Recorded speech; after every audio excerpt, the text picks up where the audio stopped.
오늘 우리가 함께 읽은 본문 말씀을 중심으로 선택의 기준이란 제목으로 함께 은혜를 나눠보려고 합니다.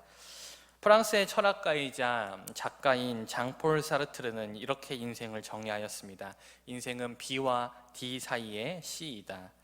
이게 무슨 말일까요? 사르트르가 말하는 B란 birth, 즉 출생을 의미합니다. 그리고 D란 death, 곧 죽음을 의미하죠. 다시 말해서 출생과 죽음 사이에 C가 있다라고 이야기합니다. 여러분, 오늘 사르트르가 이야기한 C가 무엇일까요? 바로 초이스, 선택입니다. 사르트르는 인간의 인생이란 태어남과 죽음 사이에 이루어져 있는 무수한 선택으로 구성되어 있다라고 보았습니다. 그리고 실제로 우리의 삶은 늘 선택의 순간들로 가득 차 있죠.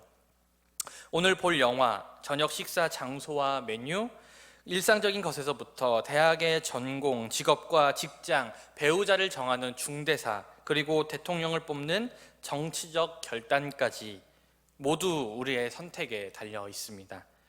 과학적 통계인지는 모르겠지만 영국의 경제학자 노리나 허츠의 누가 내 생각을 움직이는가라는 책에서는 인간은 매일 1만 가지에 이르는 사소한 결정을 내려야 한다라고 주장합니다. 매일 1만 가지의 선택이라니 얼핏 생각하기엔 너무 많은 게 아닌가라는 생각을 하겠지만 우리의 매 순간이 선택의 순간임을 생각해 볼 때 하루 1만 가지의 선택은 충분히 가능하겠다 싶기도 합니다. 인생의 모든 것이 선택으로 가득 차 있지만 그렇다고 모든 선택이 우리의 인생에서 정말 중요한 선택은 아닙니다. 우리의 수많은 선택들 중 가운데 대부분은 어쩌면 우리 인생에 큰 영향을 주지 않는 선택들이 많기 때문이죠. 내가 오늘 점심에 중국집에 가서 짜장면을 먹느냐 짬뽕을 먹느냐, 꽤나 중요한 문제이기는 하지만 그 선택의 순간이 나의 인생을 바꿔 놓을 수는 없습니다. 내가 짜장면을 먹는다고 나의 미래의 직업이 바뀌는 일은 존재하지 않기 때문이죠. 그러나 우리의 인생의 여정을 가다 보면 분명히 우리의 인생에 중요한 선택을 내려야 될 때, 정말 중요한 그 선택을 필요로 할 때가 있습니다. 그때는 평소처럼 아무렇게나 선택할 수가 없겠죠. 인생의 방향을 바꿔놓는 중요한 선택 앞에서 많은 사람들은 정말 심사숙고하여서 그 결정을 내립니다. 그렇다면 여러분들은 인생의 중요한 선택의 순간을 앞두고 있다면 무엇을 기준으로 그 선택을 내리시겠습니까? 오늘 말씀의 주인공인 아브람도 꽤나 중요한 선택의 순간에 직면하여 있습니다. 그리고 그는 오늘 다른 사람이라면 절대로 선택하지 않았을 선택지를 선택하게 되죠. 오늘 말씀을 통해서 오늘 아브라함에게 어떤 선택의 순간이 찾아왔는지, 그리고 그가 어떤 결정을 내렸는지 함께 살펴보기 원합니다. 아브라함과 조카 롯이 헤어진 이후에 가나안 땅에 사는 동안 아브라함이 살던 그 가나안 지역에서 조금 멀리 떨어진 다른 지역에서는 국제적인 규모의 전쟁이 일어났습니다. 바로 동쪽 나라 왕들과 사해 주변을 중심으로 한 서쪽 나라 왕들의 싸움이 벌어진 것이죠.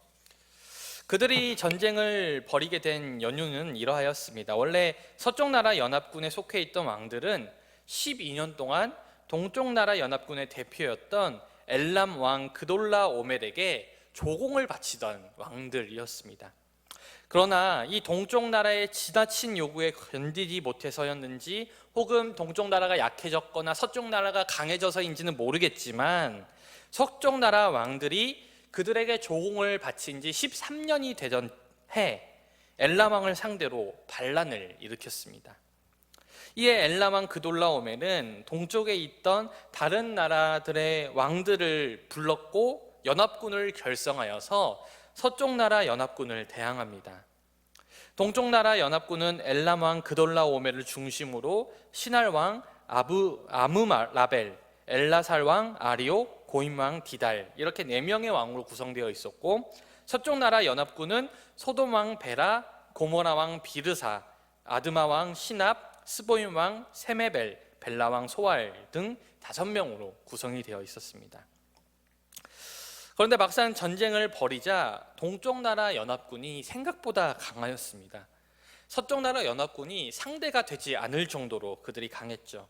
엘람 왕 그돌라오멜은 동쪽 나라의 연합군들을 이끌고 와서 서쪽 지역을 정복해 나가기 시작합니다. 이에 반역을 일으킨 서쪽 왕 5명은 시딤 벌판에 모여서 동쪽 왕들과 최후의 전쟁을 펼쳤지만 서쪽 왕들이 동쪽의 연합군을 상대하기란 역부족이었습니다. 승부는 쉽게 결판이 났고 서쪽 왕들은 크게 패해서 도망쳤습니다. 그러나 서쪽 왕들이 도망가는 것도 마음대로 되지는 않았어요.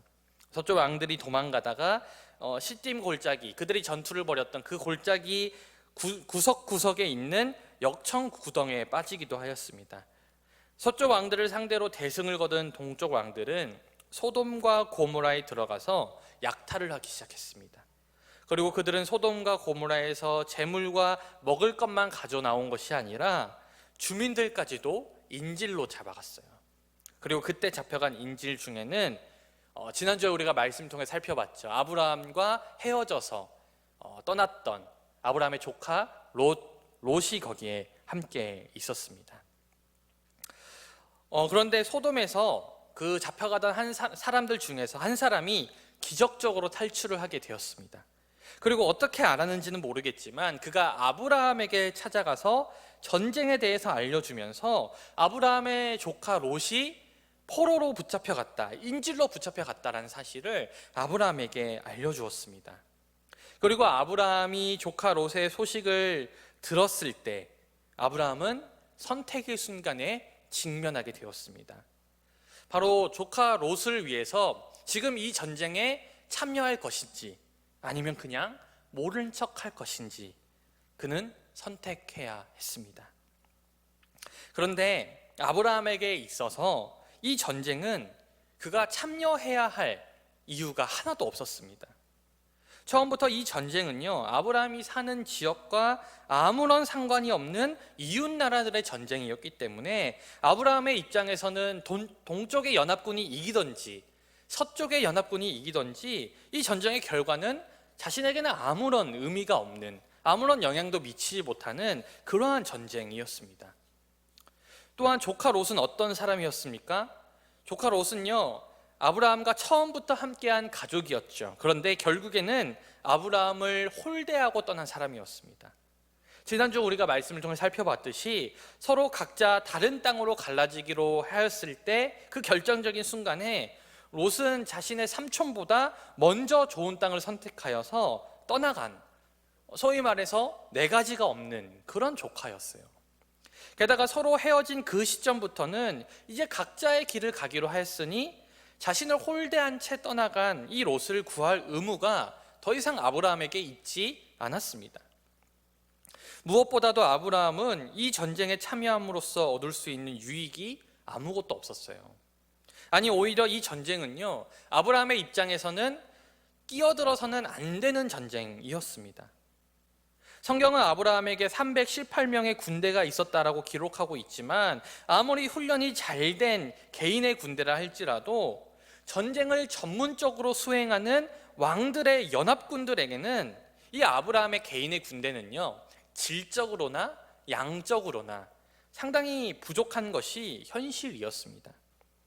그러니 아브라함이 이 전쟁에 참여하기로 결정하기 위해서는 죽기를 각오하지 않으면, 자신의 그 병사들을 다 잃고 자신까지 죽기를 각오하지 않으면 참여할 수 없는 전쟁이었습니다. 그러니 아브라함의 입장에서 이 전쟁은요, 그에게 별로 도움이 되지 않는 수준이 아니라 전혀 도움이 되지 않는 전쟁이었습니다. 이런 상황 속에서 아브라함이 어떤 결정을 내려야 합니까? 굳이 자신이 끼어들지 않아도 될 이 전쟁이지만 그 전쟁 가운데 조카 롯이 끼어 있기 때문에 아브라함이라면 어떤 결정을 해야 되는지 고민을 하게 되었다는 것이죠. 롯이 없었다면 당연히 전쟁에 참여하지 않았겠죠. 그런데 아무런 상관없던 이 전쟁에 자신을 홀대하고 떠난 롯이 끼어 있는 바람에 아브라함은 결정을 내려야 했습니다. 그렇다면 여러분들이라면 어떤 결정을 했을 것 같습니까? 아브라함은요, 자신의 조카가 잡혔다는 소식을 듣고 롯을 구하기 위해 자신의 군사, 즉 318명의 훈련된 사람들을 거느리고 롯을 잡아간 군대를 뒤따라가는 선택을 합니다. 한 개인에게 훈련된 군사 318명이 있다는 것은 상당히 놀라운 일이죠. 318명의 군사는요, 아브라함의 재력의 상징이었습니다. 하나님께서 가나안 땅을 선택한 아브라함에게 축복을 더하여 주셔서 아브라함이 그만큼 세력을 넓게 가지고 있었다는 것이죠. 그런데 오늘 아브라함이 318명의 군사를 가지고 있었다는 사실보다 더 놀라운 것은 아브라함이 그 개인의 군대를 가지고 그 왕들의 연합군을 쫓아가기로 결정하였던 그 결정이 더 놀랍다는 것이죠. 아무리 잘 훈련된 군사라 할지라도 어떻게 왕들의 연합군을 상대할 수 있겠습니까? 그러니 아브라함의 선택은요, 일반인의 상식으로는 도저히 이해할 수 없는 그러한 선택이었습니다. 그렇다면 아브라함은 왜 이 전쟁에 참여하기로 결정하였을까요? 저는 오늘 이 아브라함이 이 전쟁에 참여한 이유는 오직 하나였다고 생각합니다. 그 하나의 이유, 바로 하나님 때문에. 아브라함은 하나님 때문에 세상과는 다른 결정을 내렸습니다. 아브라함의 조카 롯이 잡혔을 때 소돔에 있던 한 사람이 내 나라의 연합군의 눈을 피해 도망을 쳤고, 어떻게 알았는지 아브라함에게 찾아와서 아브라함의 조카가 잡혔다는 사실을 아브라함에게 알려주었습니다. 그가 도대체 어떻게 도망을 쳤고, 어떻게 아브라함의 존재를 알았고, 어떻게 아브라함이 살던 곳을 알았는지는 성경이 기록하고 있지 않기 때문에 알 수가 없어요. 그러나 그냥 모른 척 지나갈 수 있었던, 아무것도 모른 채 지나갈 수 있었던 이 사건이 아브라함에게 알려진 것이 그저 우연일까요? 하나님을 믿는 사람들, 특별히 모든 것이 하나님의 섭리 아래 있다는 것을 믿는 사람들에게는 우연이란 없습니다. 그러니 아브라함도 자신이 모른 채로 지나갈 수 있었던 이 조카에 대한 소식이 들렸다면 그 모든 과정에 하나님이 개입하셨고, 그것을 듣게 하신 것이 하나님의 뜻이라 판단했음이 분명합니다. 아직 하나님께서 롯을 버리지 않았고, 하나님의 아브라함으로 하여금 롯을 구하도록 하기 위해 이 소식이 자신에게 들려왔음을 아브라함은 확신했을 거예요. 만약 하나님이 롯을 버렸다면, 만약 하나님이 아브라함으로 하여금 이 전쟁에 참여하는 걸 원치 않았다면 그 소식은 결코 아브라함에게 전해지지 않았을 것입니다. 그런데 이 소식이 정말 기적적으로 아브라함에게 전해졌고, 게다가 그 조카 롯이 잡혀 있다는 사실까지도 아브라함이 알게 되었다면 분명히 이 모든 과정 이면에는 하나님의 일하심과 하나님의 뜻이 숨어 있다는 것을 아브라함은 분명히 알았을 겁니다. 아브라함이 그렇게 확신한 증거를 어디서 찾을 수 있습니까? 바로 그가 자신의 개인의 군사 318명의 군사를 데리고 전쟁에 참여했다는 것 그 자체가 바로 그 증거입니다. 그가 전쟁에 개입할 아무런 명분이 없었지만 개인의 군대만을 데리고 내 나라의 연합군을 상대하러 떠나는 이 아브라함의 결정은요, 이 모든 과정이 하나님께서 자신을 부르신다는 확신이 있지 않고서는 절대로 결정할 수 없는 불가능한 결정이었어요. 결국에는 아브라함은 밤새 연합군들을 상대하여서 승리하게 되었습니다. 불가능한 전쟁처럼 보였지만 하나님께서 그와 함께 하셔서 승리를 맛보게 되었던 것이죠. 그리고 아브라함은 동쪽 왕들이 빼앗아가던 모든 것을 빼앗아서 돌아올 수 있었습니다. 물론 자신의 조카 롯과 그의 재산도 되찾을 수 있었죠. 사랑하는 여러분, 과거의 아브라함은 어땠습니까? 과거의 아브라함은요, 하나님이 약속하신 땅에 기근이 찾아오자 그것이 두려워서 그 땅을 버려두고 애굽으로 갔던 사람입니다. 애굽에서도 자신의 아내 사레 때문에 자신이 죽을까 두려워서 사람들을 속였던 사람입니다. 그런데 오늘 말씀에서 아브라함은 완전히 다른 사람이 되어 있는 걸 우리가 보게 되죠. 현실은 도저히 감당할 수 없는 전쟁이지만 그는 죽기를 각오하고 싸우러 나갑니다. 여러분, 무엇이 달라졌습니까? 무엇으로 하여금 이 아브라함이 달라지게 보이고 있습니까? 바로 아브라함의 선택의 기준이 달라졌다는 것이죠. 과거의 아브라함은요, 그의 선택의 기준은 나의 유익에 있었습니다. 나의 유익. 약속의 땅에 들어갔지만 기근이 와서 먹고 힘드니까 나의 유익을 찾기 위해 다른 가나안 사람들처럼 똑같이 나도 애굽에 가야겠다. 내 먹고 살 것을 위해서 애굽에 가야겠다라고 결정하였습니다. 애굽에 가서도 자신의 아내 때문에 나의 목숨이 위태로울 수 있기 때문에 나를 지키기 위해서 아브라함은 다른 사람을 속이는 길을 선택합니다. 게다가 아브라함은 나의 목숨을 보존하기 위해서라면 아내를 위험에 내몰아도 된다라는 생각까지 했던 사람이었어요. 그런데 아브라함은 애굽에서 하나님을 체험하게 되었습니다.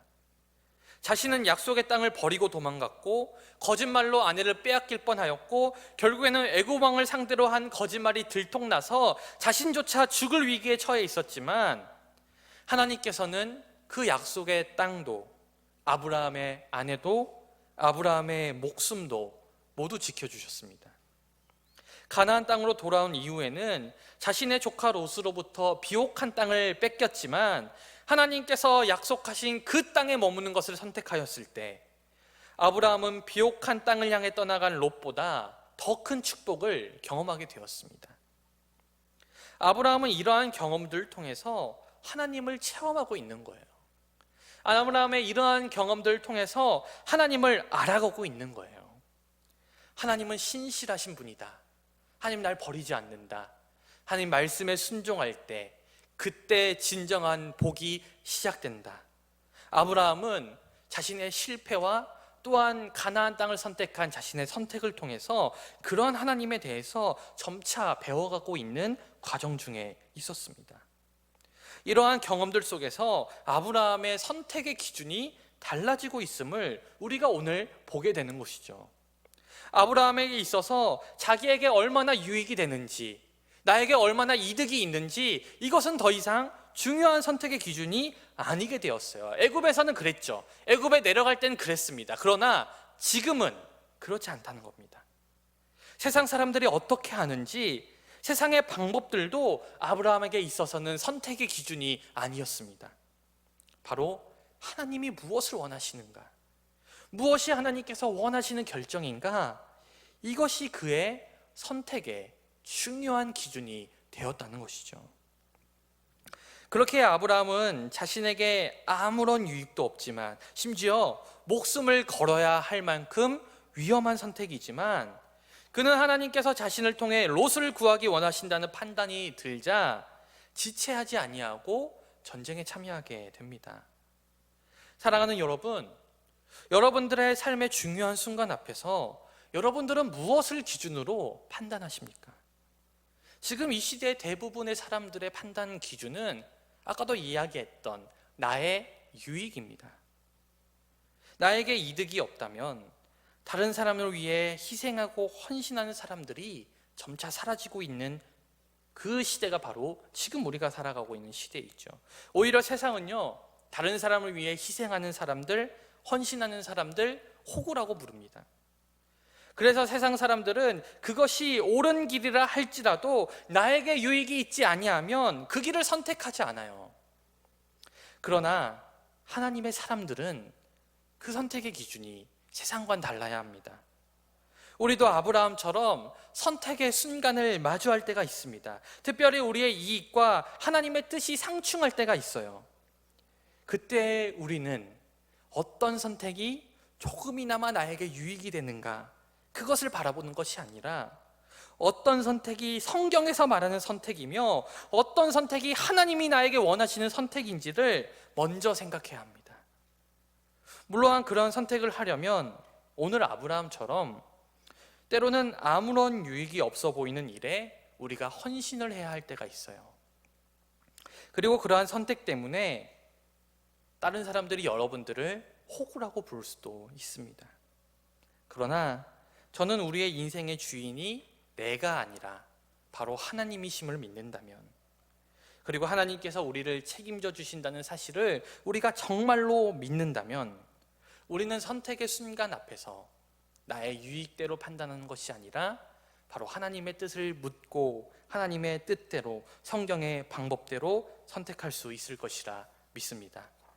사랑하는 여러분, 우리에게도 아브라함처럼 믿음으로 선택해야 될 순간들이 분명히 있을 겁니다. 저는 그때 여러분들이 하나님을 바라보기 소망합니다.